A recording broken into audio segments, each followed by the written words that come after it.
पाटलिपुत्र से भाजपा के पूर्व सांसद रामकृपाल यादव और दानापुर विधानसभा से भाजपा नेता अजीत यादव तीसरी बार पहुंचे मृतक गोरख यादव के घर दानापुर पेठिया बाजार, जहां से तीसरी बार गोरख यादव के श्राद्ध क्रम सह भावपूर्ण श्रद्धांजलि में हुए शामिल और गोरख यादव के तैल चित्र पर फूलमाला चढ़ाकर भावपूर्ण श्रद्धांजलि अर्पित कर भाजपा से पूर्व सांसद रामकृपाल यादव, भाजपा नेता अजीत यादव, उन्होंने भगवान से दुआ किए कि भगवान गोरख यादव को आत्मा की शांति प्रदान करे और अपने चरणों में जगह दे। वीर सपूत गोरख यादव के माता जी से मिलकर उनके साथ दुख व्यक्त करते हुए उन्होंने कहा कि भगवान आपके इस दुख की घड़ी में आपके पीड़ा सहने का शक्ति प्रदान करे और गोरख यादव को भगवान अपने चरणों में जगह दे। आज गोरख यादव के श्राद्ध क्रम में श्रद्धांजलि सभा में शामिल हुए हैं।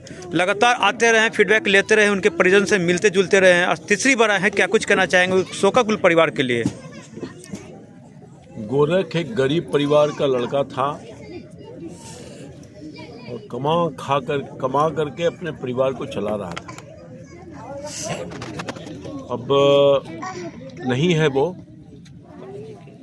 और बड़ी विपत्ति इस परिवार पर आ गया है और मुख्य रूप से वही अपने घर परिवार का, माँ का, भाई का, भतीजा का, अपने बच्चों का, अपनी पत्नी का, सबका वो देख रेख करता था।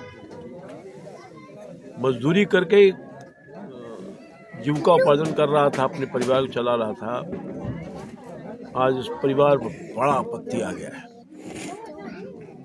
हैंड टू माउथ है, रहने के लिए घर भी नहीं है, खाने की बात छोड़िए। भाई है, ऑटो रिक्शा चलाता है, वही कर्ज लेकर दिया था अपने भाई को। सब अनाथ हो गया, ये सहारा हो गया। गरीब का पूंजी तो परिवार होता है। वही बड़ा माँ बाप पाल पोस के बड़ा किया, उसके पिताजी भी नहीं है, माँ बूढ़ी। अब वही कमाने का एक जरिया था और परिवार चलाता था। तो अफसोस है। क्या कहेंगे, लॉ एंड ऑर्डर किस तरीके का ये विधि व्यवस्था भी है बिहार के अंदर? दुखद स्थिति है ना। चिंता का विषय ये है कि न रंजीत का हत्यारा पकड़ा गया, न गोरख का, दोनों का तो एक ही हत्यारा था। आज समझिए क्या श्राद्ध हो गया, कल भी श्राद्ध था रंजीत का।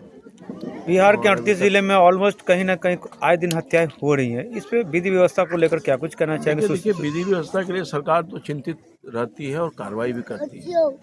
अगर अपराधी अपराध करते हैं तो उस पर खिलाफ कार्रवाई भी होती है। सरकार बहुत मजबूती के साथ अपराधियों को लगाम लगाने के लिए हरसंभव प्रयास कर रहा है। और मैं समझता हूँ कि विगत दिनों में जो नए डीजी आए हैं, उन्हें अपराधी नियंत्रण में रहे, उसके लिए कई कदम उठाए हैं।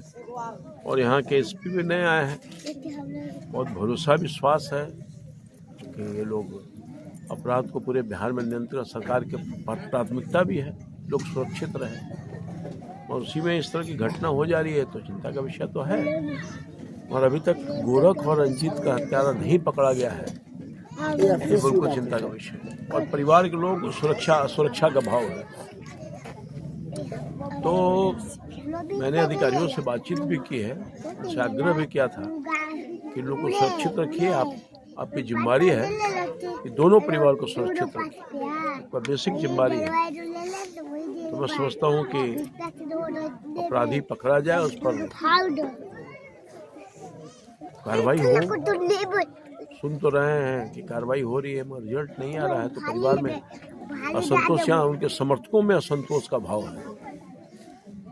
कल भी लोग बहुत व्यथित थे और आज भी लोग बहुत व्यथित हैं। इतने बड़े तादाद में लोग आकर के प्रश्न चिन्ह लगा रहे हैं, क्या होगा।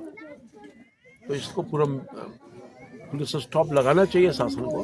पेठिया बाजार में अभी भी दहशत का माहौल बना हुआ, दहशत कायम है। हाँ, कल कई लोगों ने मुझको कहा और आज भी कई लोगों ने कहा कि हम असुरक्षा के भाव से गुजर रहे हैं। स्थानीय पुलिस प्रशासन की जिम्मेदारी है कि लोगों को सुरक्षित रखे,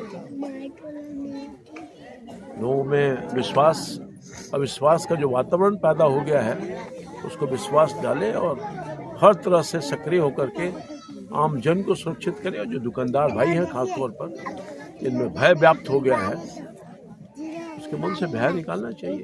एक्शन करिए और सुरक्षा प्रदान करिए।